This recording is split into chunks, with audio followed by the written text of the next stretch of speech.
Hapa nimeandaa jinsi ya kupata resource mbalimbali au miongozo mbalimbali pia ya mitihani ya taifa. Jinsi ya kufanya, tutaingia kwenye search engine yetu ambayo ni hapa tunatumia Google Chrome.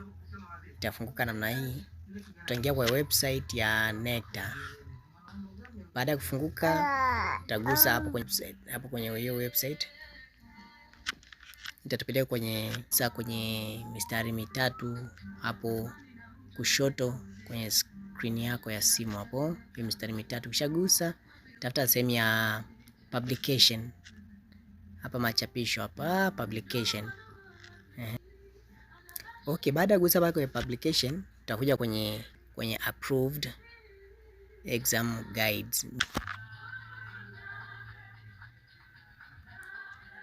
Nagusa hapo kwenye approved exam guides. Tunapata agriculture practical assessment procedure for secondary schools. Tuendelea sasa. Kwa mimi naomba nikupatie ya qualitative analysis guide ya form 4 au ya O level. Hapa nitagusa hiyo, itafunguka namna hiyo, qualitative guide ya chemistry kama unavyoiona hapa.